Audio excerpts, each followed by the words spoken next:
Perdón, yo creo que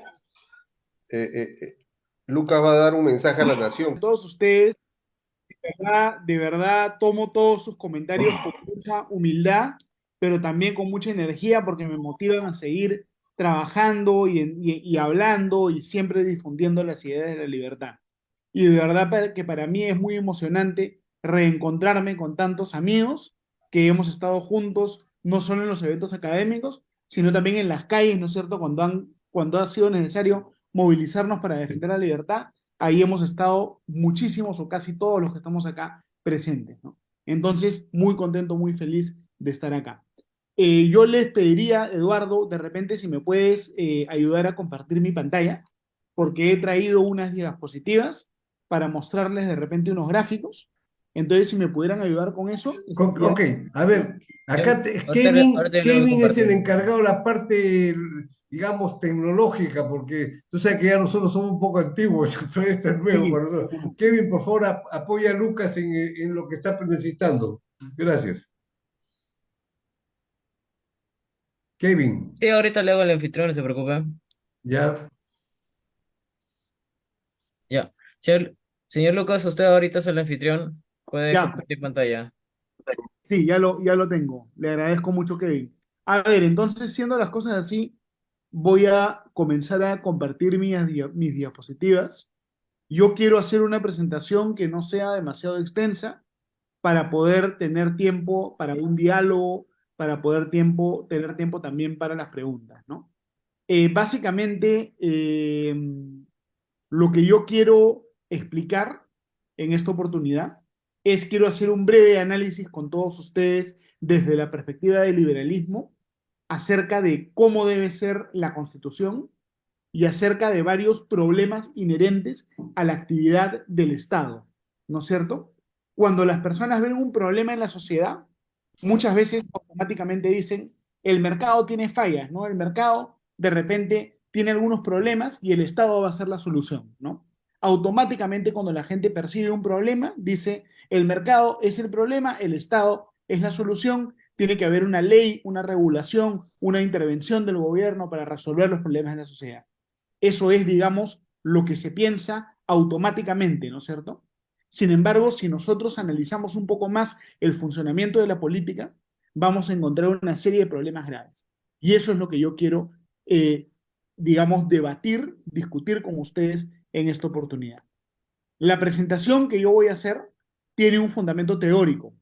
El fundamento teórico que tiene es la denominada escuela de la elección pública o escuela del public choice, que es una de las principales escuelas del liberalismo, ¿no es cierto? Los profesores que crearon esta escuela eran profesores de la Universidad de Virginia, también eran profesores de la Universidad de Chicago, y los dos profesores más famosos de esta escuela son, en primer lugar, el señor de bigotes, que ven ahí, que se llama James Buchanan, que ganó el premio Nobel, ¿no es cierto?, de Economía, y luego también el profesor Gordon Tullock, que es el señor con corbata, que también se ve en la diapositiva. ¿No es cierto? Entonces, a ver, una primera pregunta o un primer concepto, yo creo importante que tenemos que tomar en cuenta, es el siguiente. Nosotros en la sociedad, ¿cómo se organiza la sociedad? Es una pregunta básica, ¿no? Seguramente todos ustedes ya conocen la respuesta, pero está muy bien de repente repetirlo. La sociedad no se organiza principalmente sobre la base de la jerarquía, ni principalmente sobre la base de la autoridad, sino que se organiza principalmente sobre la base del mercado. ¿Cómo se satisfacen las necesidades de las personas? No es que se satisfacen porque hay una especie de organizador de la economía que le dice a Eduardo que él se va a dedicar a un oficio y que le dice a Nis que se va a dedicar a otro oficio y así sucesivamente. Así no funciona la sociedad y así no funciona la economía. Lo que ocurre en la sociedad y en la economía es que nosotros podemos observar en tiempo real lo que las personas quieren consumir a través del sistema de precios. Si es que la gente ya no quiere consumir tanta cerveza, el precio de la cerveza va a bajar. Si la gente quiere consumir más vino, el precio del vino va a subir. Estos precios son el resultado siempre de la conducta humana y al mismo tiempo permiten organizar la producción. porque sobre la base de las fluctuaciones en el sistema de precios, yo puedo saber qué es lo que la gente quiere en cada momento determinado. Entonces, como enseñó ya desde los años 20 Ludwig von Mises y luego Friedrich Hayek, la finalidad del sistema de precios es transmitir información. Yo sé lo que la gente quiere porque veo a los precios subir y veo a los precios bajar. Y sobre la base de eso es que se organiza la sociedad. Lo interesante es que nosotros podemos hacer un paralelo entre el mercado y la democracia. Podríamos decir que la elección más perfecta de todas es la elección del mercado. ¿Por qué motivo? Porque el mercado no nos suministra información sobre lo que la gente dice que quiere, sino que nos suministra información sobre lo que la gente hace.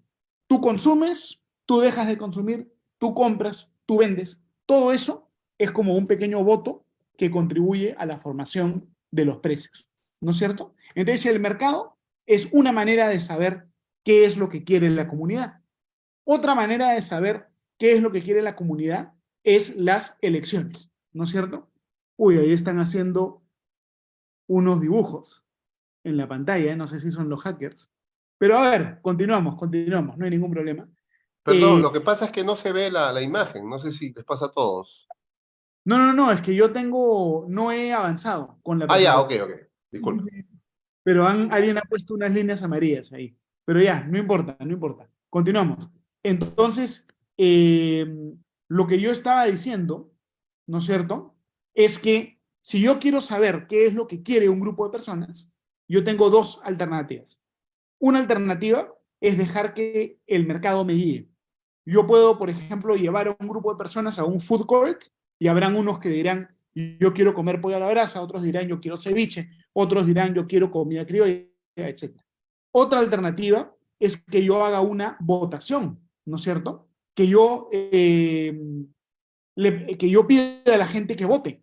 Y tanto a través de la política como a través del mercado, yo puedo saber cuáles son las preferencias de las personas, ¿no es cierto?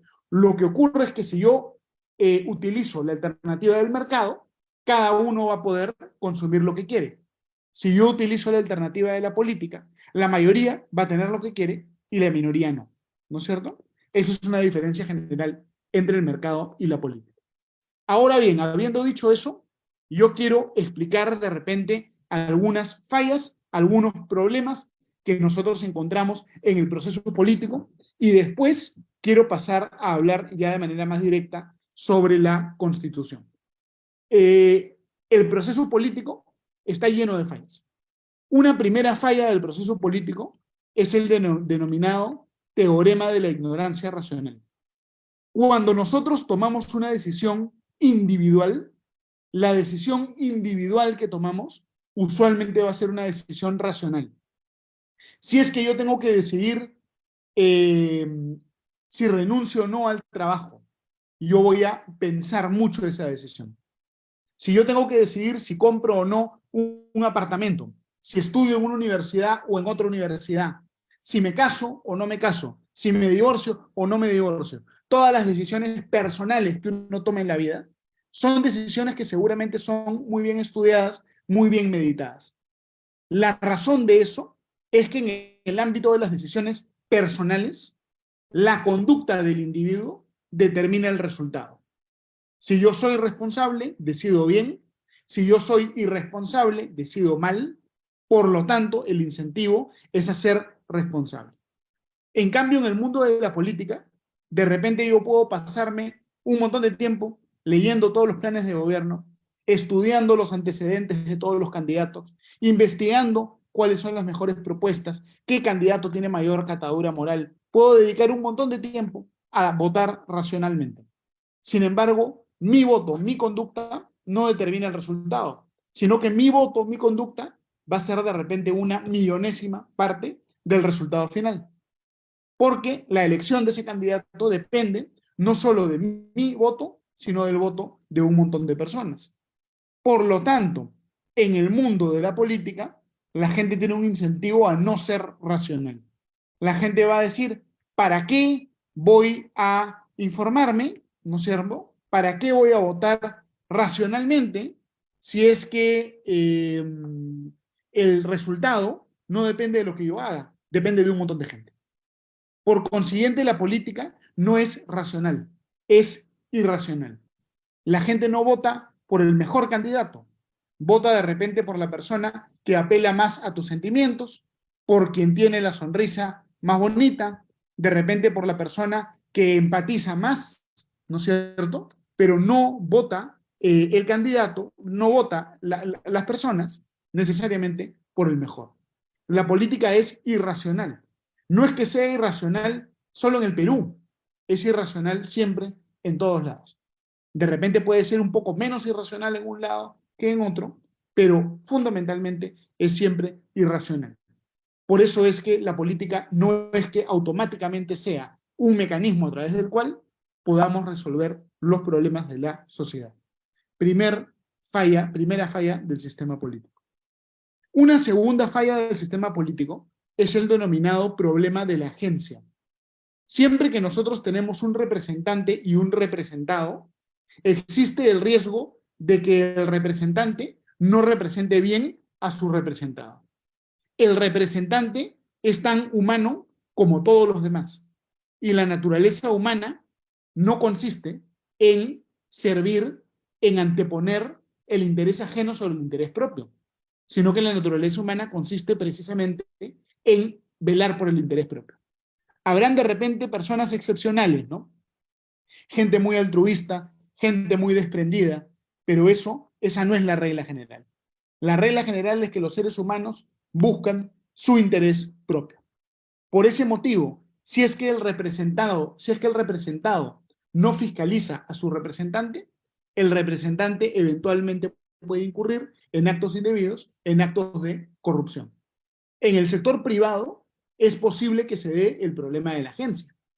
A veces un empresario, un accionista, va a contratar a un gerente y ese gerente, en lugar de representar bien al accionista, puede ser un gerente un poco movido, ¿no es cierto? De repente el gerente, en vez de comprar el producto más barato, compra al más caro que lo vende su amigo y se lleva una comisión. Puede ser un gerente deshonesto. En la vida hay un montón de gerentes deshonestos, ¿no es cierto? Sin embargo, en el ámbito privado, los empresarios de repente son pocos en número. De repente tienen un interés muy grande en que la empresa marche bien. En el mundo privado, el incentivo a fiscalizar al representante va a ser importante, va a ser alto. En cambio, en el mundo público, ¿quiénes somos los representados? Todos los peruanos, ¿no es cierto? ¿Tenemos los representados un interés importante en fiscalizar a nuestros representantes? La respuesta, triste pero cierta, es que por regla general no. Por regla general a los peruanos no les interesa y no tienen el tiempo y no tienen el incentivo de estar fiscalizando permanentemente lo que están haciendo los políticos. Por eso es que nosotros no podemos asumir que los políticos automáticamente, solo por el hecho de ser políticos, van a trabajar en beneficio de la mayoría. Los políticos, ¿en beneficio de quién van a trabajar? Por regla general, en beneficio de ellos mismos. Cuando decimos que los políticos representan a los peruanos, estamos hablando de una mala metáfora. A veces va a ser una metáfora menos mala, a veces una metáfora más mala, pero por regla general siempre va a ser una mala metáfora. Los políticos, por regla general, ¿qué van a buscar?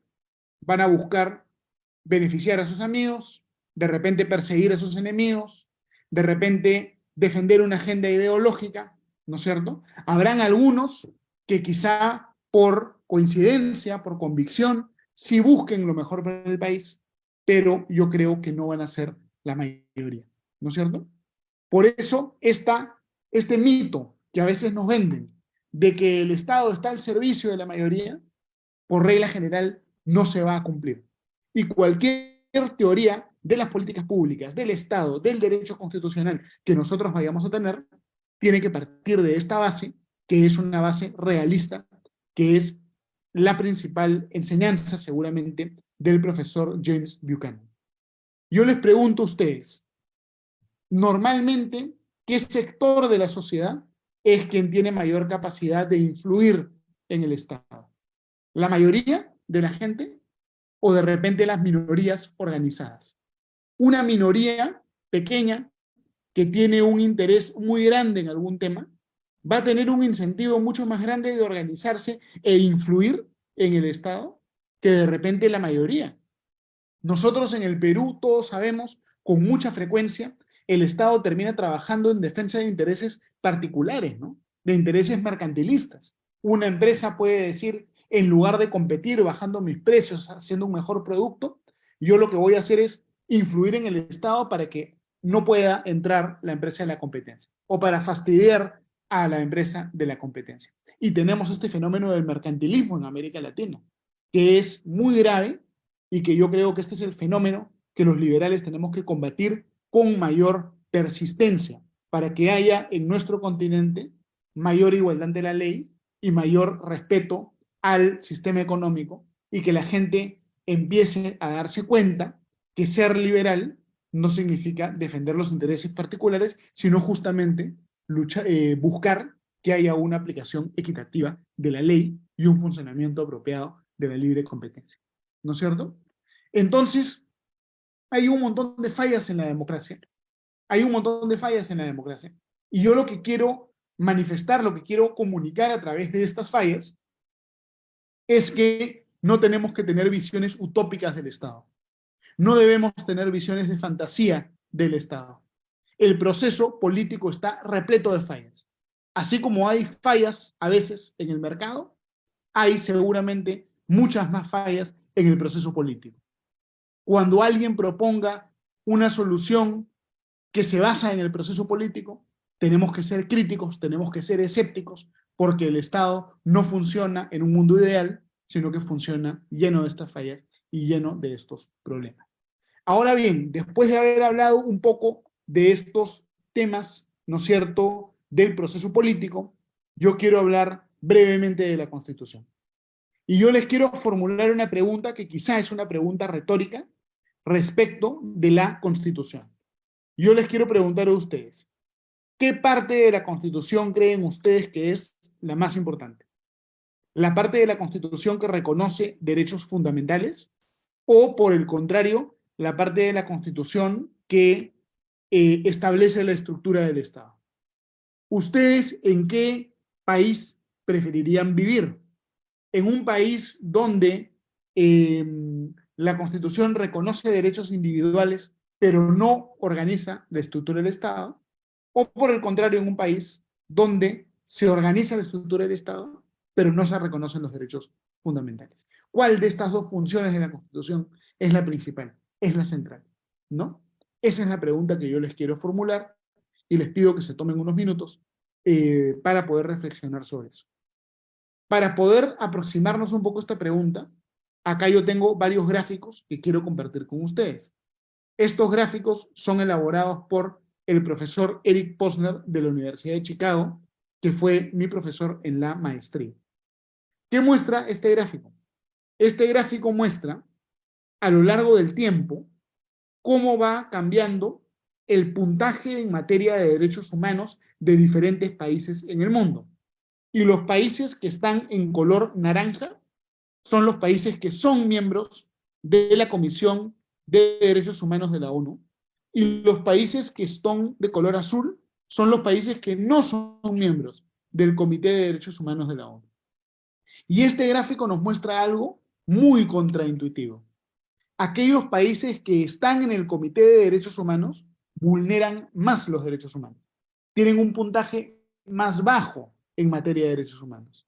Y aquellos países que no están en el Comité de Derechos Humanos vulneran menos los derechos humanos. Es decir, el que habla con más frecuencia de los derechos humanos, el que te dice que está defendiendo los derechos humanos, los vulnera más. El que no te dice tanto, nada, el que no te habla tanto de ese tema, los vulnera menos, ¿no es cierto? Y esta es una paradoja, ¿no es cierto? ¿Cómo interpretamos esta paradoja? La explicación que yo le doy a esto es que aquellos países que vulneran derechos humanos, las dictaduras, por ejemplo, Cuba, Venezuela, Corea del Norte, para no ser sancionadas, van a buscar engañar, van a buscar hablar un montón de derechos humanos y entrar a este comité. En cambio, los países democráticos, de repente, no van a estar tan interesados en el tema. ¿No es cierto? Eso es un poco la explicación que yo le doy a estos gráficos. Pero luego la reflexión que yo quiero hacer es la siguiente. Los derechos humanos no se protegen con retórica. No es que porque alguien habla más de derechos humanos, se protegen más los derechos humanos. La libertad de las personas, la libertad de expresión, el derecho a la vida, el debido proceso, todos los derechos humanos valiosos para la sociedad, los derechos fundamentales valiosos para la sociedad, no se protegen con retórica. Va a ser necesario que exista a lo mejor otro mecanismo para poder proteger a estos derechos. Este es el primer gráfico que yo les quiero mostrar. Ahora, el segundo gráfico también es muy interesante. La línea azul muestra la cantidad de tortura que hay en el mundo. Es un puntaje internacional en materia de tortura. Y la línea verde es la entrada en vigencia del Tratado de las Naciones Unidas en contra de la tortura. Y yo les quiero preguntar sobre la base de lo que está establecido en este gráfico. La entrada en vigencia del Tratado de Derechos Humanos de la ONU contra la tortura, ¿redujo la cantidad de tortura en el mundo o se quedó igual? Y la respuesta es que se quedó igual la cantidad de tortura en el mundo. Nuevamente, lo que este gráfico muestra es que para proteger los derechos de las personas, lo esencial no es la retórica. Yo puedo declarar la existencia de derechos, pero no porque yo declaro la existencia de derechos, los derechos van a protegerse más, ¿no es cierto? Y hay varios ejemplos en la historia de esto. Si ustedes revisan, por ejemplo, lo que era la Constitución soviética de la época de Stalin, van a verificar que en la época de Stalin, la Constitución soviética reconocía todos los derechos. Hasta la pena de muerte estaba prohibida. Pero ese régimen ha sido uno de los regímenes más vulneradores de derechos, más despótico, más tiránico y más asesino de la historia. Es decir, si nosotros queremos que se proteja la libertad, lo fundamental no es la retórica. Para proteger la libertad, no tenemos que crear y crear derechos, ni declarar cosas, sino que la libertad se protege, como nos dice el profesor Posner, a través de un mecanismo institucional.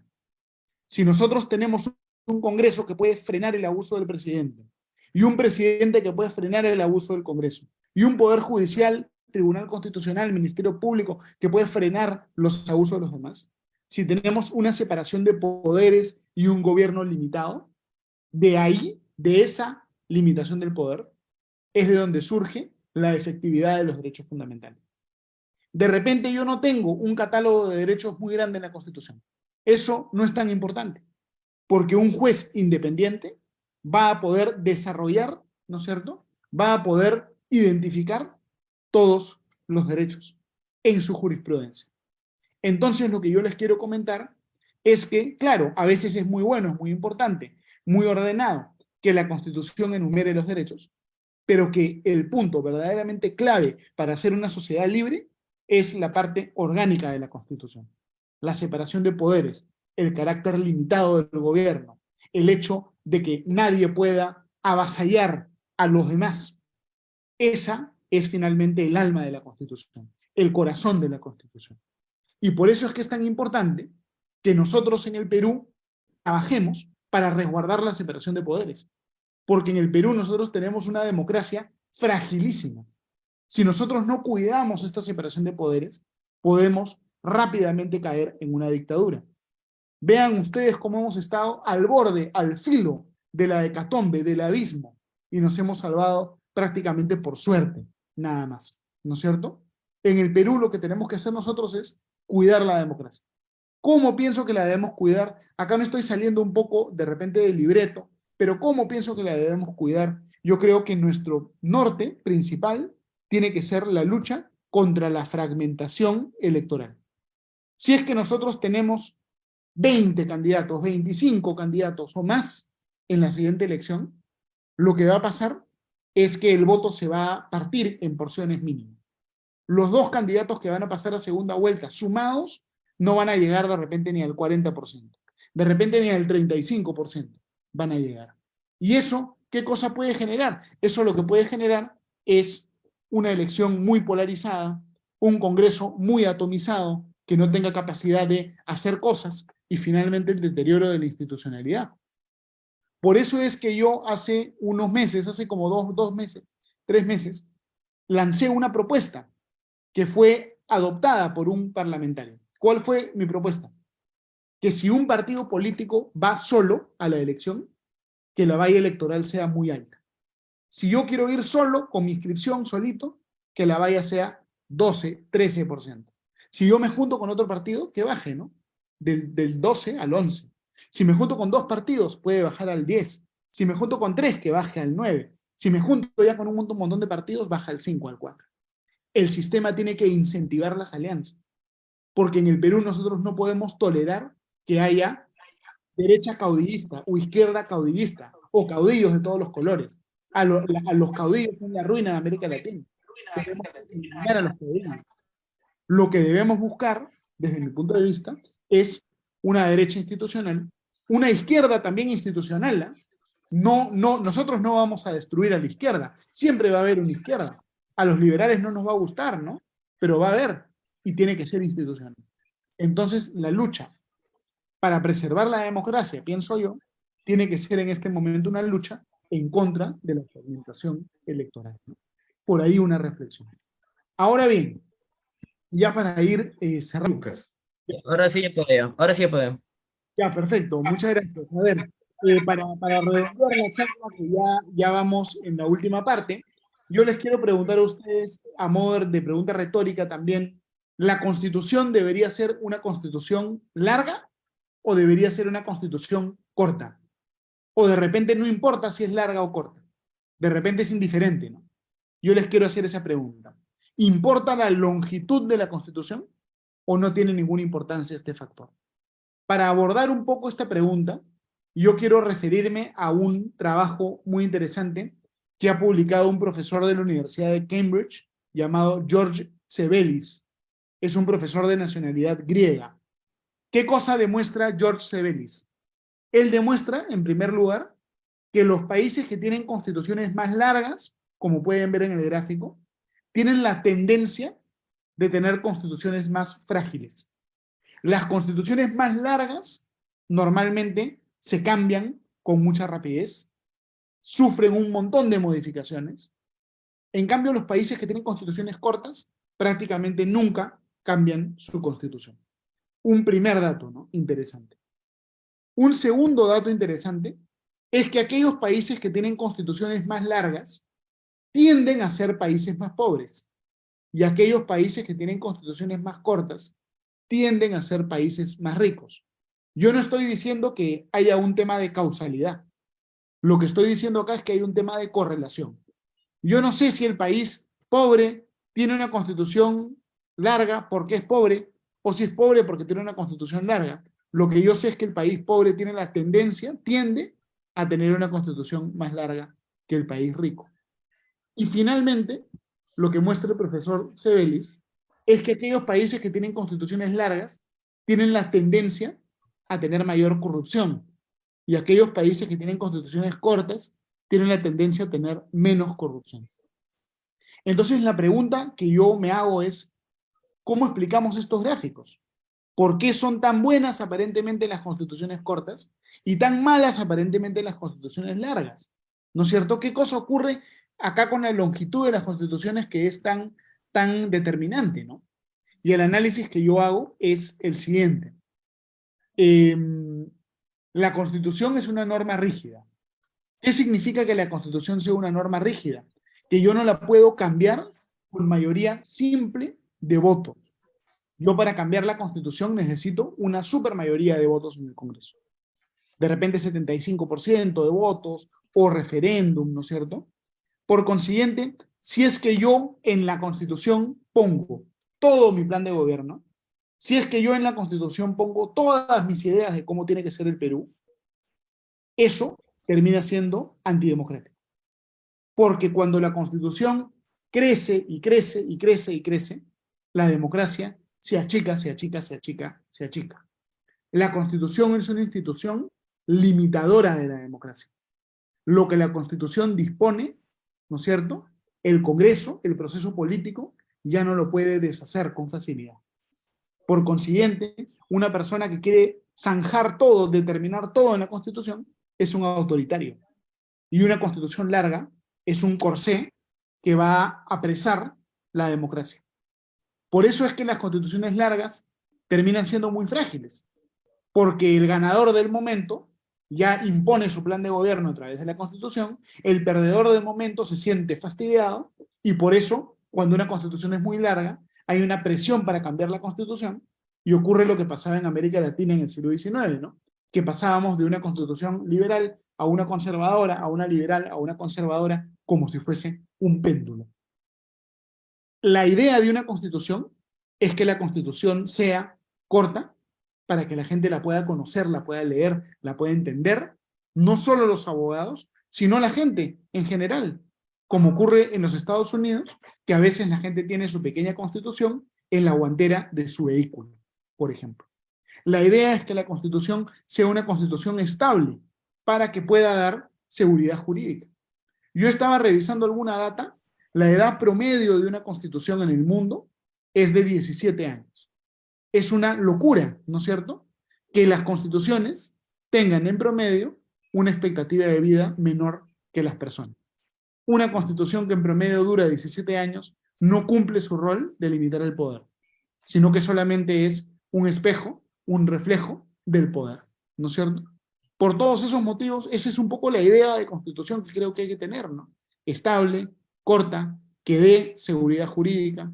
Esto explica, esta es una de las razones por las cuales yo creo que tocó movilizarnos como nos movilizamos en contra de la Asamblea Constituyente, para que en América Latina ya no tengamos este imperio de los caudillos sobre las reglas de juego, sino más bien un imperio de las reglas de juego sobre los caudillos, ¿no? Entonces, estimados amigos, esto es básicamente lo que yo quería compartir con ustedes, si Dios quiere, para motivar una reflexión. Espero que esto haya sido interesante, ilustrativo, que motive una reflexión, un interés aquí, y de verdad para mí es un honor haber podido hacer esta charla con ustedes. Muchísimas gracias. Quedo atento a las preguntas ahora o los comentarios. Muchas gracias, Lucas, brillante tu exposición. Vamos a pasar a las preguntas de los, digamos, de los oyentes. ¿Sabe? ¿Quién quiere hacer? Levante la mano, de ahí hay un aparatito de reacciones, por ejemplo, así como para levantar la mano y darle el pase. ¿Ya? Por favor, yo voy a retirar. ¿Quién es? A ver, Walter, buenas noches. Walter, para ti creo que de día, porque tú nos hablas de hasta Australia. Adelante, Sí, Walter. así es, Eduardo. Lo que pasa es que aquí estamos 9:45 de la mañana. Estoy en Western Australia ahora. Anteriormente, hace 2 semanas, estuve en Sydney. Ahí en este momento, ahí en Sydney son 11:45. Entonces, entre ustedes y nosotros aquí estamos en este momento en una diferencia de 13 horas. Adelantado nosotros. Bueno, el asunto, yo quería ver el asunto de la educación, ¿no?, en nuestro país. El problema es que desde los 80s el sistema educativo, especialmente en las escuelas, tanto rurales como en escuelas de barrios marginales, han sido infestados por profesores izquierdistas, quienes lavan el cerebro de los niños, ¿no?, y le dan una educación mala, ¿no? Yo lo he vivido eso porque yo trabajé mucho en la zona rural de Cajamarca, Bambamarca, Huamachuco. Toda esa zona la he vivido y he podido ver, aparte de los profesores, el estado de las escuelas, ¿no?, el estado de la gente, de los alumnos que con muchas limitaciones acuden a estudiar la primaria especialmente. Ahora, en este momento estamos viendo los resultados, ¿no? Han pasado tantos años, ¿no? Ya ahora son padres de familia, ahora tienen, algunos son abuelos, algunos son tíos, algunos son padres, algunos son hijos, que actualmente tienen esa mentalidad ya prácticamente formada con la izquierda, ¿no? El pensamiento izquierdista de revanchismo, de que todo es malo desde los años desde que se creó la República, 200 años de explotación, ¿no? Todos esos pensamientos han invadido y están infestados en todas las criaturas, en toda la gente, en todos los humanos de esas edades que estoy explicando. Mi pregunta es, ¿qué es lo que se debe hacer ahora para superar este problema? Porque eso es fundamental. En una revolución, tanto izquierdista como derechista o liberal, necesariamente la educación juega un papel fundamental, ¿no? Ahora, ¿qué hacemos en este caso, mi estimado Lucas? A ver, muchísimas gracias por la pregunta y un saludo grande hasta allá, hasta Australia, ¿no es cierto? Muchas gracias. Muchas gracias. De verdad, el tema de la educación es clave. Hace un par de días yo estaba participando en un conversatorio donde estaba también el exministro de Educación, Óscar Becerra, y ahí estábamos comentando unos números, ¿no? Bien interesantes. El Perú es de los países del mundo que tiene mayor porcentaje de sus alumnos en colegio privado. Es decir, la educación pública en el Perú es tan mala que el mercado la ha semi-privatizado. Es decir, la gente prefiere en gran proporción pagar un poco de dinero, incluso si son humildes, para no mandar a sus hijos al colegio público. Los números son los siguientes. En Lima, 50% de los alumnos van a colegios privados y a nivel nacional, 30% de los alumnos van a colegios privados. Esos números internacionalmente son altísimos. Y eso demuestra que la gente vota con los pies y le retira su confianza al magisterio nacional. Ahora bien, ¿no? ¿Cuáles son las soluciones? Yo creo que no hay soluciones de varita mágica, pero de repente hay algunas soluciones que podemos intentar discutir. Una posible solución es el tema de los vouchers educativos. En muchos países del mundo, Chile, Nueva Zelanda, países europeos también, el Estado, en vez de financiar colegios públicos, subsidia a los padres de familia para que los padres de familia más necesitados vayan a colegios privados. Es decir, en vez de que el Estado tenga un colegio, el Estado dice, a ver, voy a identificar a los padres que necesitan apoyo y a ellos yo les doy un bono para que vayan con ese bono al colegio privado de su elección, que son ciertos colegios.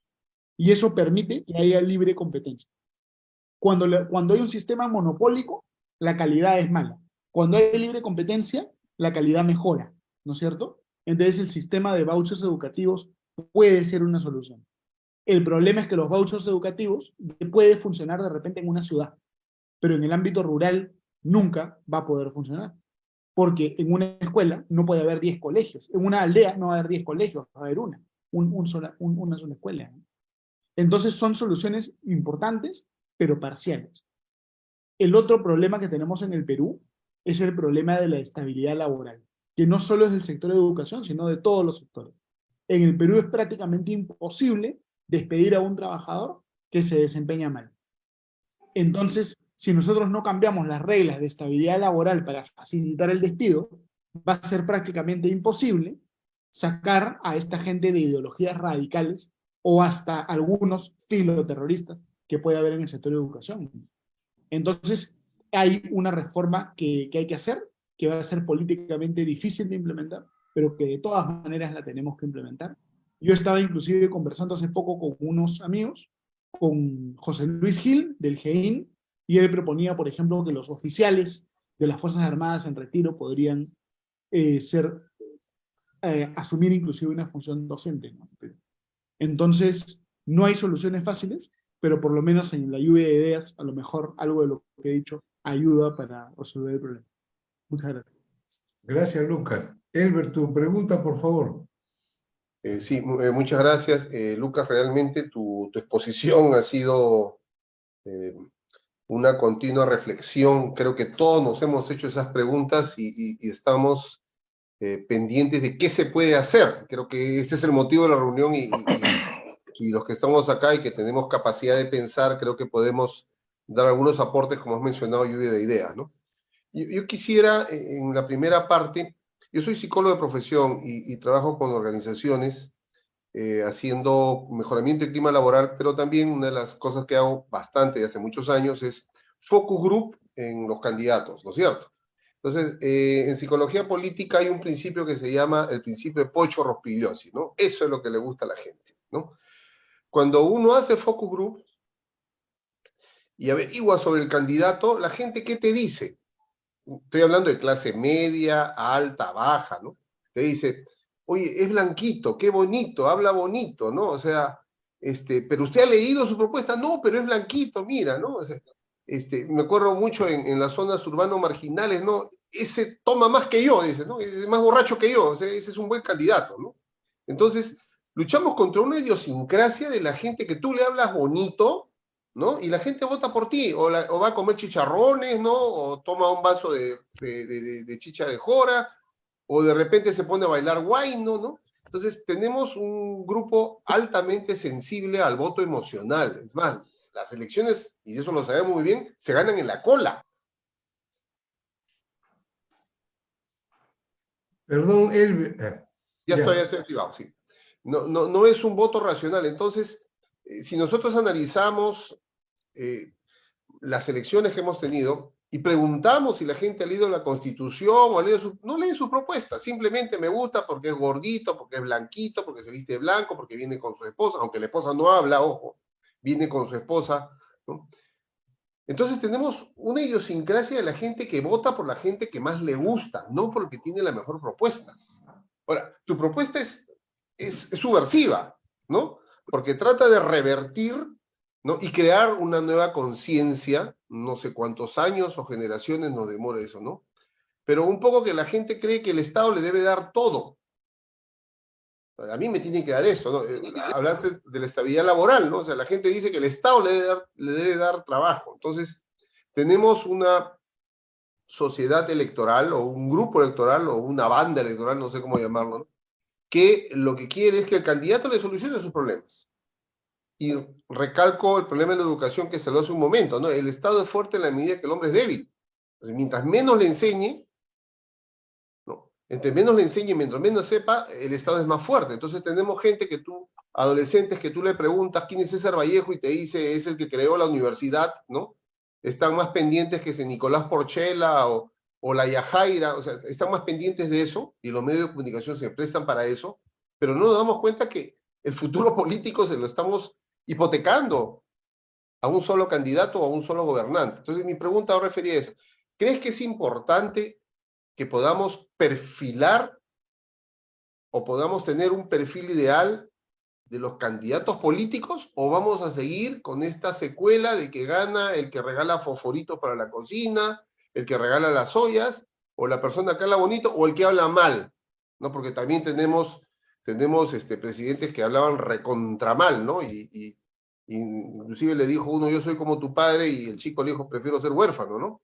Bueno, esa es mi pregunta. ¿Si deberíamos perfilar a los candidatos o crees que deberíamos seguir con esta costumbre de votar por el que más me gusta, por el que más me agrada, por el que más me impacta, por el que mejor se viste, o el que habla bonito y me subyuga, ¿no? Etcétera, etcétera. Esa es mi pregunta. A ver, gracias. A ver, digamos, tu pregunta yo creo que tiene una relación directa con una de las cosas que yo decía en mi exposición, que es esta idea del principio o el teorema de la ignorancia racional. La política estructuralmente se presta siempre a las decisiones emocionales. Y yo creo que de repente el Perú es más emocional que otros lugares, pero en general la política en todos lados es emocional, ¿no es cierto? Porque la gente no tiene tiempo, ni interés, ni capacidad de ponerse a estudiar todo, entonces finalmente el voto se decide sobre la base de pensamiento rápido, ¿no? ¿Quién me inspira más confianza? ¿Con quién empatizo más? ¿Cuál mensaje me resuena mejor? ¿No es cierto? Entonces el carácter emocional de la política no lo podemos eliminar. Cuando los liberales participemos en política, tenemos que trabajar también con ese carácter emocional. Si no trabajamos con el carácter emocional, siempre vamos a perder. Es decir, la derecha, los liberales, tenemos que competir con el adversario político en los mercados, en las plazas, con mensajes sencillos que hablen a las emociones de las personas y hablen a lo que es importante para las personas. Yo creo que la premisa central que hicimos de recolección de firmas y también en las marchas era que uno no va a ganar una contienda política solamente hablando en su oficina, sino que uno va a ganar convenciendo a la gente. Y se convence a la gente con mensajes sencillos, que hablen a sus emociones, pero que no por eso vayan a hacer mentiras. El mensaje de la defensa de libertad, el mensaje de defensa de la economía de mercado, bien presentados, yo creo que pueden ser armas, elementos políticos poderosísimos. Entonces tenemos que trabajar eso y competir con el adversario político en la cancha. El problema es que por demasiado tiempo nos hemos retirado de la cancha y hemos dejado a los adversarios fuera. Entonces tenemos tareas. Por favor, háblame rapidito. Por ahí iría un poquito la reflexión, Elber, pero este carácter emocional de la política, no creo, yo no creo que podamos escapar de él. Creo que esa es la naturaleza de la política, ¿no? Una política racional no va a haber, por lo menos no en este mundo, no en este siglo. Gracias, Elber. Espero con eso haber respondido un poco la pregunta. Bien, Julio, tu pregunta, por favor. Baja la mano, Elber.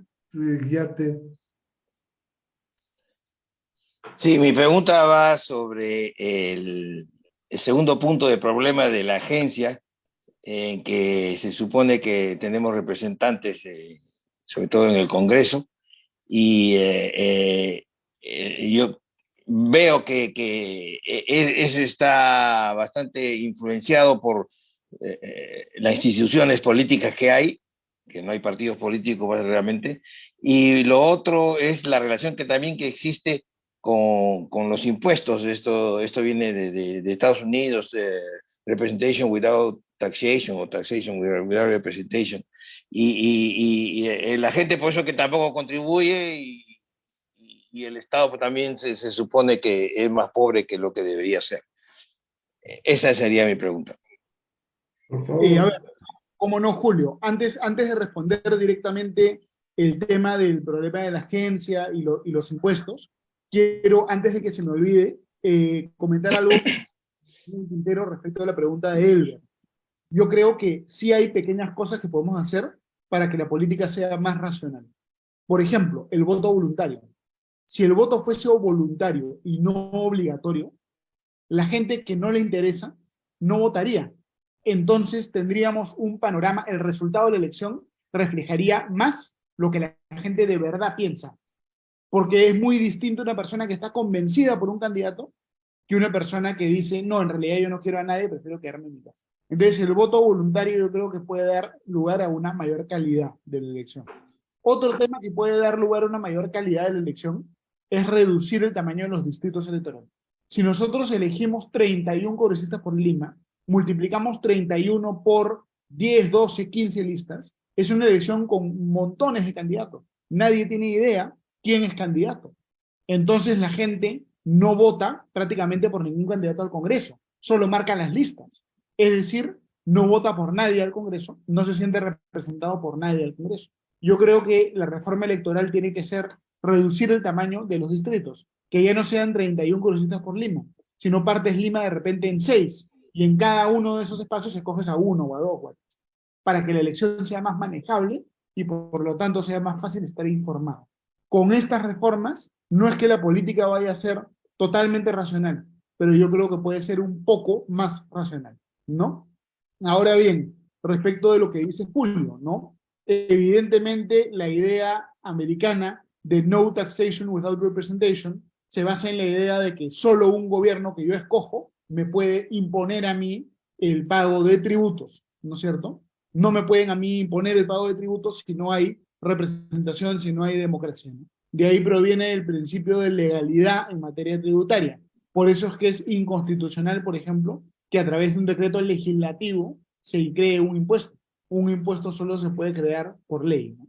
En teoría, el Congreso representa a la población, pero en la práctica, en la realidad, esa representación del Congreso hacia la población, yo creo que es un poquito una metáfora, ¿no? Si es que nosotros reducimos el tamaño de los distritos electorales, la representación va a ser más fuerte. Por ejemplo, en Estados Unidos tienen un principio de representación uninominal. Cada ciudadano lo representa solo un congresista. Cuando eso ocurre, la representación es más fuerte, porque es mucho más fácil fiscalizar a uno que fiscalizar a 130 o a 31 o a 35. Si nosotros partiésemos en el Perú en distritos, y cada distrito escoge solo un congresista, y todos nosotros tuviésemos que fiscalizar solo a un congresista a la vez, de repente la representación sería más fuerte. Otra forma de que haya más representación es también restablecer la reelección en el Congreso. Si el congresista se puede reelegir, va a querer quedar bien, ¿no?, con el electorado. En cambio, si no hay reelección, va a decir, bueno, aprovecho el tiempo limitado que tengo en el Congreso para portarme mal, ¿no?, cometer faltas, enriquecerme, y no me importa lo que piensen de mí, ¿no? Entonces, con algunas reformas podríamos de repente fortalecer la representación. Gracias, Julio. Espero con eso haber contestado tu pregunta y haber motivado también el debate. Muchísimas gracias. Tal vez el punto también de instituciones políticas, ¿no? Que eso también tiene cierta influencia sobre los representantes. ¿Te refieres a los partidos políticos? Eso es básico, ¿no? Así es, sí. Claro, para fortalecer los partidos, ahí la regla que yo creo que hay que adoptar es esta regla que estimule las alianzas. Que no tengamos tantos partidos en cada elección, sino obligarlos a que se junten, bajándoles la valla si es que se juntan. Yo creo que esa propuesta podría ser interesante. Muchas gracias. Muchas gracias, Julio. Eduardo, tu micrófono. Señor Eduardo, su micrófono. Señor Eduardo, active su micrófono. Sí. Bueno, me parece muy interesante esta propuesta que primera vez la escucho, de eso de bajar las vallas electorales para las alianzas, porque de alguna manera estás evitando que hayan pues 40 partidos políticos en campaña. Yo siempre he planteado el hecho, y desde hace mucho tiempo, de que en el Perú los partidos deberían representar las ideologías más o menos vigentes, y con 6 o 7 partidos políticos estaríamos cubiertos todo el espectro electoral. Pero bueno, es el Perú y es lo que tenemos. Anís, por favor, tu pregunta. Gracias, Lucas, y disculpa la interrupción. Gracias, Eduardo. No hay Sí, problema. Lucas, mira, primero que nada yo quería hacerte una consulta, a ver si dentro de la Constitución uno puede fijar el porcentaje para cada sector o no se puede fijar. Por ejemplo, para la educación, por ley, poner un 10% del presupuesto, ¿se puede fijar en la Constitución? Ya, Anís, a ver, la Constitución de 1979 fijaba un porcentaje para educación, ¿no es cierto? Entonces, en teoría se puede hacer, pero yo pienso que eso no es lo más técnicamente apropiado, porque nosotros ex ante no sabemos cuál va a ser el tamaño del presupuesto y ex ante no sabemos cuáles van a ser las necesidades, ¿no? Entonces yo creo que lo más apropiado es que el porcentaje de cada sector se fije cada año en la ley de presupuesto y no en la Constitución. Digamos, en teoría se puede hacer, pero yo creo que desde el punto de vista de la gestión, de la administración, puede ser complicado, ¿no? Porque de repente yo digo en la Constitución para salud de tanto, y después viene el COVID, ¿no? Y hay que darle más, ¿no es cierto? Entonces de repente la Constitución me ata de mano, ¿no? De repente yo digo no sé, pues para el Ministerio o digamos, para el Ministerio del Interior tanto, y resulta que vienen los huaicos y tienen que tener más para las reconstrucciones. Es decir, es mejor tener más flexibilidad. Pienso yo en el manejo presupuestario. Pero ahora, ¿cómo se está manejando eso del presupuesto? ¿Quién lo fija? El Congreso cuando se presenta, cuando el gobierno lo presenta, ¿no? Ahí se fija el presupuesto para cada sector. Y en todo caso pasa lo mismo, vienen los huaicos y tienen que aumentar, ¿no? O en salud, ¿cierto? Así se maneja ahora, ¿no? A ver, el presupuesto en el Perú, todos los años el Ministerio de Economía y Finanzas elabora un proyecto de ley de presupuesto. Ese proyecto de ley de presupuesto luego va al Congreso y el Congreso lo puede modificar, pero solo reduciéndolo, no aumentándolo, ¿no es cierto? Entonces, el presupuesto del Perú se aprueba cada año sobre la base de un proyecto presentado por el MEF que luego puede ser alterado en parte por el Congreso de la República. Ese es el procedimiento vigente. que hay en la Constitución. Esa era una inquietud que tenía. Ahora, viene mi pregunta. ¿Cómo no? Se ha luchado contra la no constituyente, ¿no es cierto? Así es. Ya, ¿cómo hacemos o qué necesitaría el Perú hacer para que se haga una constituyente para mejorar la Constitución? ¿Me entiendes? O sea, hacer todo lo contrario. Se suponía que esta constituyente querían para quitar el sector de economía, la Constitución, cambiarla. Pero ¿qué nos faltaría para mejorar esta nueva Constitución? ¿Cómo llamar a una nueva constituyente para mejorarla?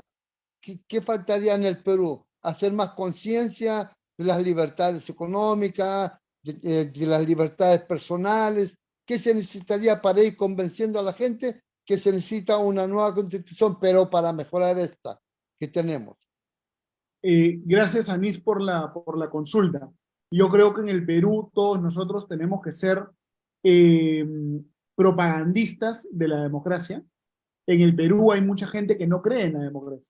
Un montón de veces yo he estado en ciudades, en pueblos del Perú, poníamos la mesa en una asamblea constituyente, le decíamos a la gente, ven a firmar por la democracia, y la gente nos decía, no, ¿para qué voy a firmar si yo creo que la dictadura es mejor? ¿No? En el Perú hay mucha gente que no está a favor de la democracia, y tenemos todo un deber que hacer para promover la democracia en nuestro país, ¿no? Ahora bien, yo pienso, Anís, que no es conveniente una asamblea constituyente en el Perú, porque de repente nosotros podemos pensar que la asamblea constituyente va a dar una mejor constitución, pero a lo mejor la gente adversaria, la gente enemiga de la democracia, entra a la constituyente y nos sale al revés, ¿no es cierto? El problema con la asamblea constituyente es que la asamblea constituyente tiene un poder absoluto. La constitución pone en suspenso, pone en pausa la separación de poderes, y eso es muy peligroso. Yo creo que para mejorar el ordenamiento jurídico peruano no tenemos que tener una nueva constitución, sino más bien hacer cambios parciales a la constitución que ya tenemos, ¿no? Por ejemplo, encontrar qué artículos de la constitución del 93 se puede mejorar y plantear algunos cambios, sin necesidad de hacer una constitución nueva. Porque una constitución nueva puede dar lugar a que terminemos creando un monstruo que después no podemos controlar. Porque la Asamblea Constituyente, recordemos, tiene poder absoluto. La Asamblea Constituyente podría decir, se disuelve el Tribunal Constitucional, se disuelve la Defensoría del Pueblo, podría disolver todo, generar una especie de dictadura. Y ese es el riesgo que hay que evitar. Muchas gracias, Anís, por la pregunta. Espero con eso haber contestado. Okay. Muchísimas gracias. Ok, Giovanna, por favor, tu pregunta. Buenas noches. Buenas noches, muchas gracias, Lucas, por tu exposición y participación. Yo quería saber tu opinión acerca de la intromisión que está intentando hacer la OMS sobre la constitución de los países, ¿no? En el mundo en general. La Organización Mundial de la Salud, la OMS. Sí, exacto. A ver, digamos, quizá yo no esté muy enterado de exactamente qué cosa ha hecho la OMS. ¿Te refieres al manejo de la pandemia, Giovanna? ¿O a qué? Claro, a raíz de lo que ha sucedido de la pandemia, está intentando, el acuerdo que están intentando 194 países están firmando para que la OMS tenga injerencia sobre la constitución de todos los países en cuál va a ser la forma de cómo tratar las pandemias. Ya, bueno, finalmente yo creo que la última, salvo en casos muy excepcionales, la última palabra lo tienen que tener los estados y no los organismos internacionales, porque los estados están sujetos a control democrático y los organismos internacionales no. Si un presidente se equivoca, el Congreso lo puede exigir que rinda cuentas, pero el presidente de la OMS no tiene ningún Congreso. El presidente de la OMS es amo y señor de la OMS. Entonces, por eso es que yo soy muy escéptico del sistema internacional. Si nosotros le damos toda la fuerza al organismo internacional, el organismo internacional es menos democrático que el organismo nacional. Entonces, por ese motivo hay que tener cuidado con las burocracias doradas. Yo creo que finalmente la mejor solución no la da la democracia dorada, sino los mecanismos donde hay separación de poderes, donde hay capacidad de fiscalización, y por eso yo no estaría de acuerdo con ese planteamiento, ¿no? Y en general, y siempre yo creo que tener cuidado con lo que hacen pues, los organismos internacionales, que a veces tienen agendas escondidas, son poco transparentes. Hay que estar siempre bien atentos, por eso yo he criticado también mucho a la Corte Interamericana de Derechos Humanos. Muchas gracias, Giovanna. Gracias, Luca, por tu respuesta. Antonio, tu pregunta. Anís, por favor, baja la mano.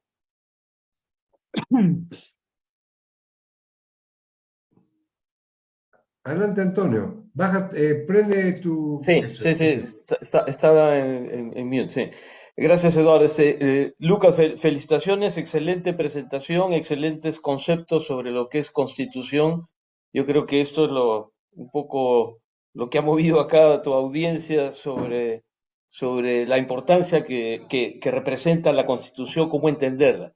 Yo tengo una pregunta basada en tu experiencia de los últimos pocos años, de dos años bregando con el tema de las firmas, has recorrido prácticamente el país y has tenido quizás una percepción mucho mejor que la nuestra sobre qué es lo que piensa la población en este sentido. Yo creo que para las próximas elecciones, obviamente la extrema izquierda va a seguir insistiendo con la Asamblea Constituyente para cambiar la Constitución, porque por ahí con mensajes hasta ridículos diciendo, no, alguien dijo por ahí, yo necesito una casa propia, por eso hay que cambiar la Constitución, y cosas como esas que por absurdas que parezcan, cala en la población, sobre todo con mucho menor educación.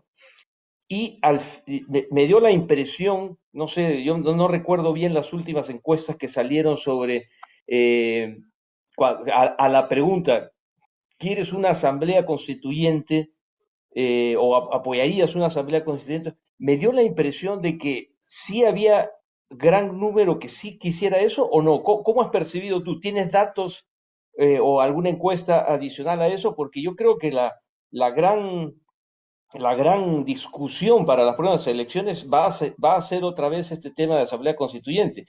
Y a mí me parece fabuloso, no lo sabía tampoco, el tema de las alianzas y para bajar la valla cuando hay alianza, eso podría ser que se junten más partidos y haya un mensaje mucho más uniforme a la población. No sé qué piensas. ¿Cómo no? ¿Cómo no? Muchas gracias, Antonio. A ver, con relación a la propuesta de las alianzas electorales, solo para comentarles, yo lancé esa propuesta hace varios meses y el congresista Alejandro Cabero recogió esta idea y ya la planteó en el Congreso. Yo espero que en el Congreso le puedan dar bola a esa propuesta porque creo que ayudaría a reducir el problema de la fragmentación electoral. Ahora bien, con relación al respaldo que puede tener la Asamblea Constituyente, hay que ser conscientes que la izquierda por décadas ha hecho campaña a favor de la Asamblea Constituyente.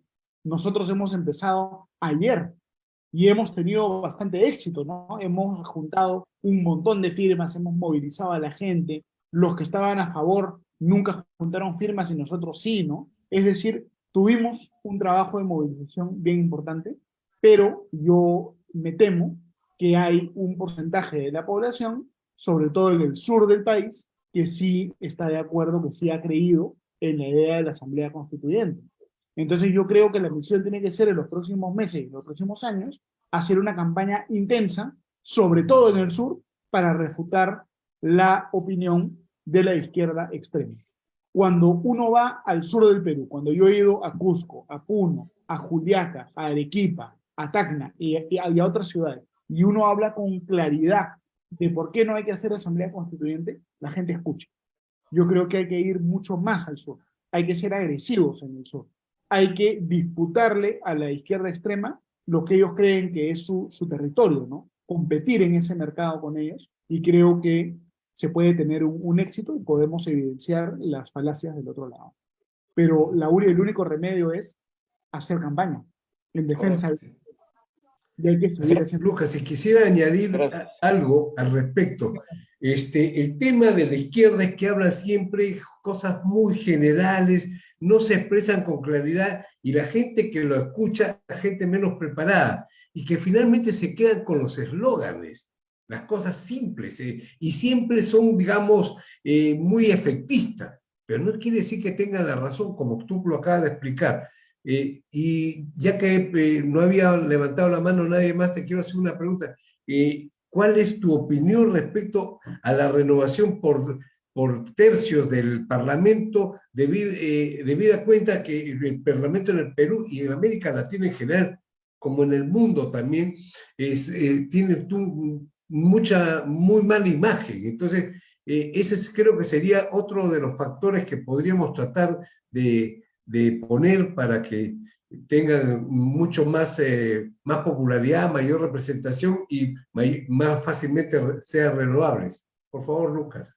Gracias. ¿Cómo no? ¿Cómo no? A ver, yo, Eduardo, siempre he estado a favor, muchas veces lo he dicho, siempre he estado a favor de la renovación por tercios del Congreso.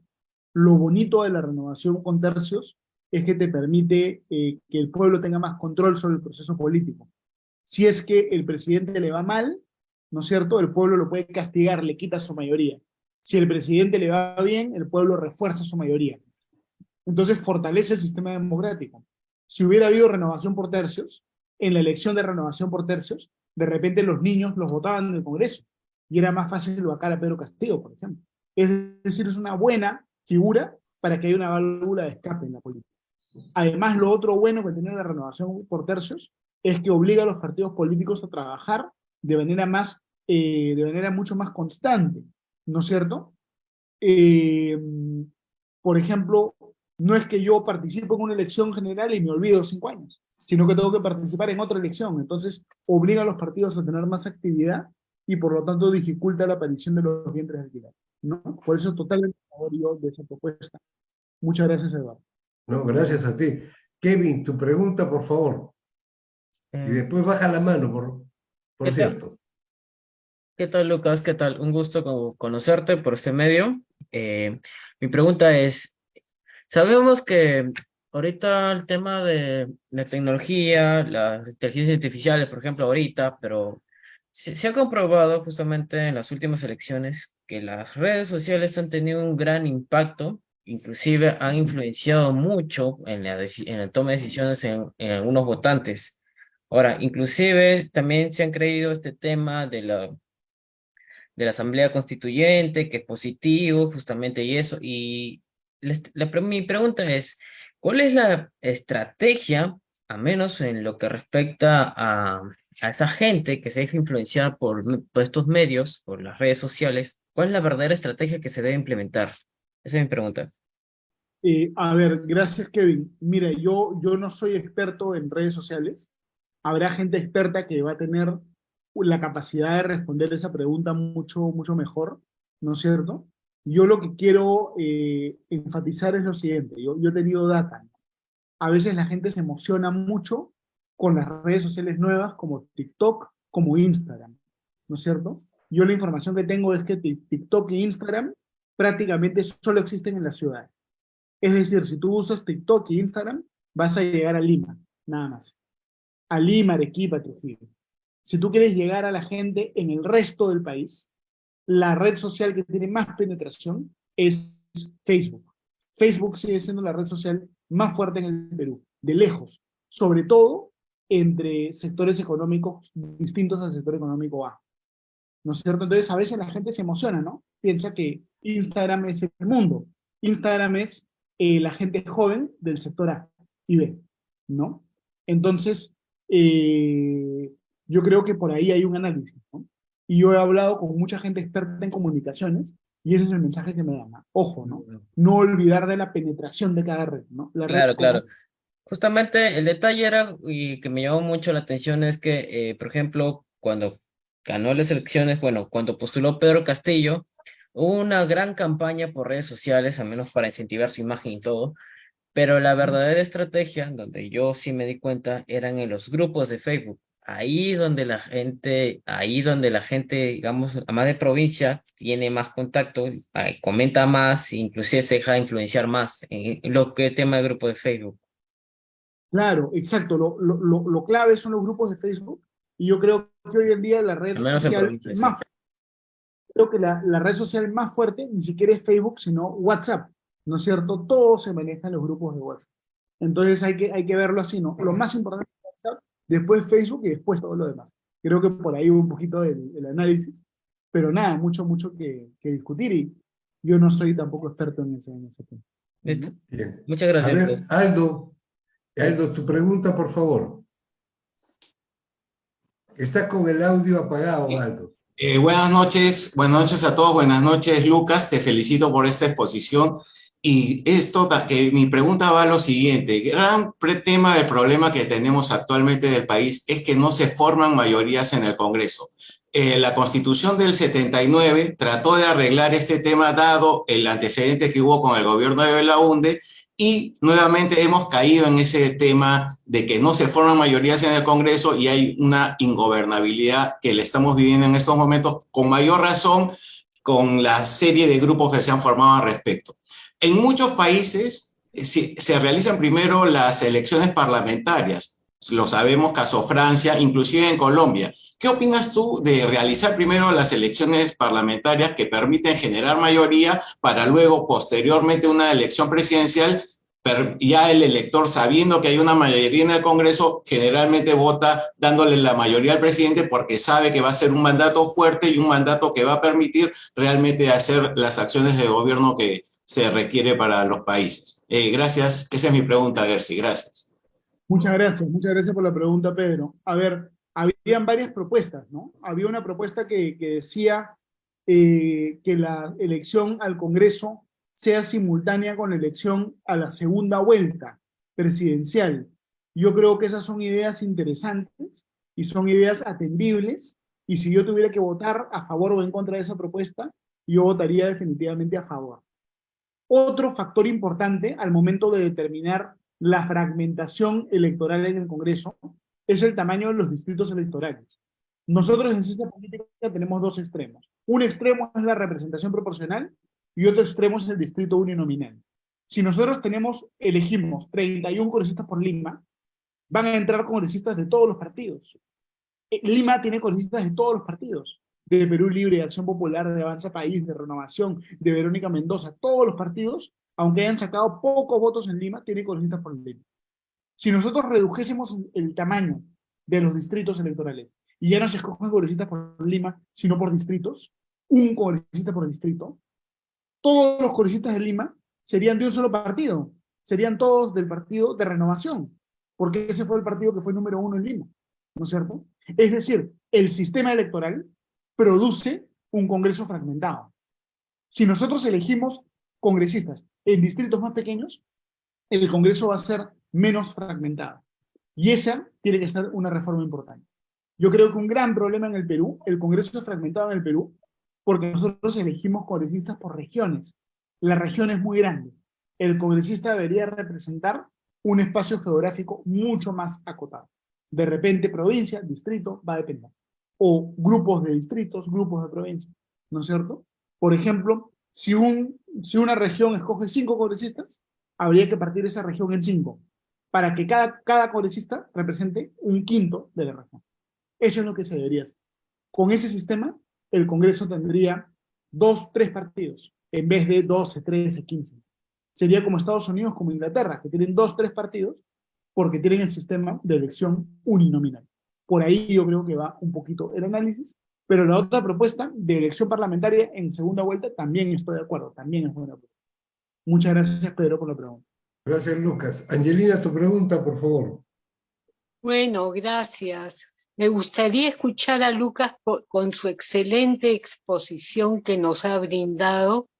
La única pregunta que no he escuchado, la bicameralidad del Congreso, ¿qué importante es o no es necesaria? Gracias, Angelina. Yo estoy a favor de la bicameralidad, porque la bicameralidad, número 1, permite evitar la aprobación de malas leyes. Si la Cámara Baja aprueba una ley equivocada, la Cámara Alta puede corregir esa equivocación. Además, la bicameralidad permite que la Cámara Alta controle mucho más al Poder Ejecutivo. Hoy en día el Poder Ejecutivo nombra un montón de funcionarios a dedo. Jefe de Indecopi a dedo. Jefe de organismos reguladores a dedo. Embajadores a dedo. Generales, almirantes, todo a dedo. Un Senado podría revisar los nombramientos, como es en Estados Unidos, para que se nombre a los mejores, ¿no es cierto? Y no se nombre a dedo, nada más. A los Algunos, instruidos. Gracias. algunos, ¿cómo? Perdón. Disculpa. No, está bien, sigue, disculpa, interrumpí. No te preocupes. Algo muy breve, ¿no? Algunos dicen que la bicameralidad va a generar más gasto. Puede ser que genere más gasto, pero es mejor gastar un poco más en el Congreso para ahorrarse un montón de plata porque ya no hay leyes malas. Y además, el gasto del Congreso, ¿por qué es?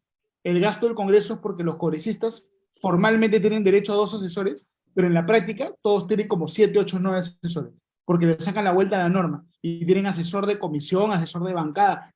Todo eso hay que eliminar.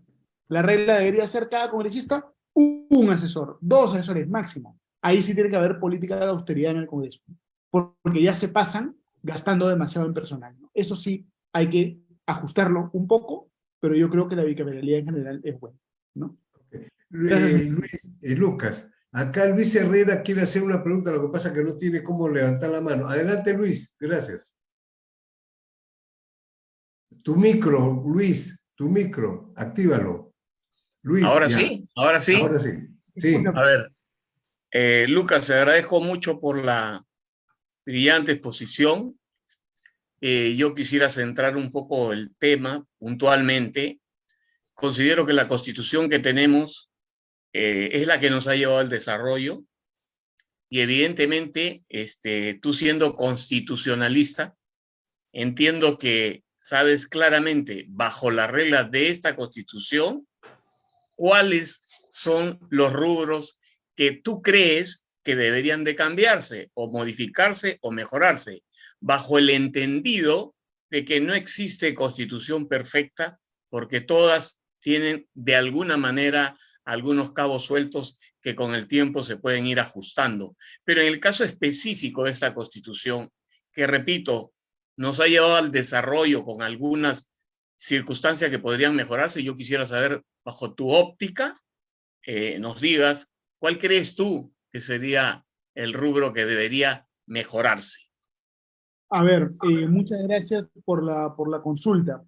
De alguna manera creo que ya he adelantado la respuesta. Yo creo que en nuestra Constitución hay que mejorar sobre todo la parte orgánica, la parte de separación de poderes. Por ejemplo, hay que cambiar el sistema de cómo se escoge el Congreso, ¿no es cierto? Luego, otra cosa que hay que cambiar, yo pienso en la forma como se escoge a los jueces en el Perú. En el Perú los jueces son electos de manera poco transparente, en un sistema donde los mismos jueces nombran gente y luego escoge a otros jueces. Yo creo que eso genera un conflicto de intereses. Deberíamos tener un sistema de justicia más transparente, ¿no es cierto? Deberíamos nosotros también limitar el poder del presidente para emitir normas. Todos los días en el peruano salen un montón de normas. Esas normas, ¿quién las aprueba? No las aprueba el Congreso, las aprueba el presidente. La potestad del presidente para reglamentar las leyes genera una sobreregulación que es terrible, que complica terriblemente nuestra economía. Ahí también hay que limitar la posibilidad del gobierno de aprobar normas. Sobre todo, la parte orgánica de la Constitución hay que mejorar. El capítulo económico es muy bueno, es lo mejor de la Constitución. Eso casi no hay que tocar. La parte orgánica, eso sí, ¿no? Ahí sí necesitamos una reingeniería. Otra reforma puede ser el tema de los recursos naturales. En el Perú, quien encuentra oro, petróleo, ese oro, ese petróleo no es del que lo encuentran ni del dueño de la tierra, es del Estado. Entonces, si yo encuentro oro, no me conviene avisar al Estado porque el Estado me lo quita, se lo da a otro, entonces me vuelvo un minero informal. Ese tema de la propiedad privada del subsuelo también es un tema que yo cambiaría en la Constitución. Hay muchas cosas que cambiar. Nuestra Constitución creo que es buena, pero tiene muchos puntos débiles también y hay que mejorarla paulatinamente, ¿no? Mucho que hacer. Si quieren la próxima charla, la hacemos solamente de posibles reformas a la Constitución. Y puedo inclusive traerles, si quieren, por escrito, así artículos, ¿no? Texto actual, modificación. Eso lo podemos debatir la siguiente charla también. Muchas agradecemos la gentileza de ofrecer una nueva charla. lo programamos. ¿Alguien que quería hacer alguna pregunta? Virginia, adelante. Muchas gracias. Virginia, está con el micro apagado. Ok, buenas noches, Lucas, y muchas gracias por la respuesta. Mira, hoy día la presidenta ha confirmado que las elecciones al 2024 son caso cerrado, de tal manera que si ella, que esto se va hasta el 2026. Ella ya lo confirmó hoy día. Entonces, ¿cuál es la figura en la Constitución para que si ella necesita en estos años que le faltan de mandato salir al extranjero, quién la va a reemplazar de acuerdo a la Constitución? Porque como no tiene vicepresidente, ¿cuál sería la figura ahí? A ver, gracias por la pregunta. Hay varios antecedentes. Cuando Alberto Fujimori cerró el Congreso en el año 92 y Alberto Fujimori no tenía vicepresidentes porque habían renunciado, el que lo reemplazaba era el presidente del Congreso Constituyente Democrático. Entonces el antecedente que existe es que el presidente del Congreso es el que respalda, es el que asume el despacho presidencial cuando el presidente que no tiene vicepresidentes viaja, ¿no es cierto? Lo que ha planteado Dina Boluarte es, yo me voy de viaje y no le encargo el despacho a nadie, sino que yo gobierno por Zoom, ¿no? Ese es el proyecto de ley que se ha planteado y que creo que ya se aprobó en una votación en el Congreso. Yo creo que ese proyecto es inconstitucional, porque el artículo 115 de la Constitución dice con claridad que tiene que haber alguien encargado del despacho. Entonces, si la señora Boluarte no confía en el presidente del Congreso, que plantee una norma para modificar la Constitución diciendo que ella le va a encargar su despacho, por ejemplo, al premier, pero el despacho se lo tiene que encargar a alguien. Ella no puede decir, me voy y no encargo a nadie. Eso va en contra del artículo 115 de la Constitución. Entonces, yo creo que en ese punto la presidenta Boluarte ha actuado de una manera contraria al ordenamiento jurídico, de una manera equivocada, y ella, yo pienso, debería abandonar esa norma, ¿no? Es más, esa norma le puede generar problemas, porque si es que el presidente no regresa al Perú dentro de un plazo, lo podrían hasta vacar. Es decir, es bien peligroso eso que dice ella, me quiero salir, quiero irme del país y no dejar encargado. Eso yo creo que es irresponsable, va contra la Constitución. Debería reflexionar, está mal asesorada Dina Boluarte sobre ese punto. Sí o sí, Lucas. ¿Alguien quiere hacer otra pregunta? Estamos llegando ahí al límite de la hora, lo estamos explotando acá, Lucas, con tantas preguntas. ¿Alguna pregunta final? ¿Nadie? Bueno, si no hay una pregunta final, solamente me gustaría saber tu opinión sobre la candidatura de Milei y cómo ves esa candidatura. Bueno, yo no he seguido tan de cerca la política argentina, pero me parece pues que Milei tiene las banderas al viento, es una persona con mucha energía, con mucho carisma, y además está siendo asesorado por el liberal, yo creo, de los más solventes de toda América Latina, que es Alberto Venegas Lynch, ¿no? Entonces, la verdad que me parece muy positivo lo que hace Milei, y yo creo que de todas maneras va a tener un buen resultado. Aunque no gane, yo creo que ya cambió la política en América Latina, porque los liberales ahora son una presencia muy fuerte. Entonces, aunque no gane, ya cambió la historia de América Latina, ¿no? Bien, Lucas, te agradecemos. Bueno, un fuerte aplauso para Lucas.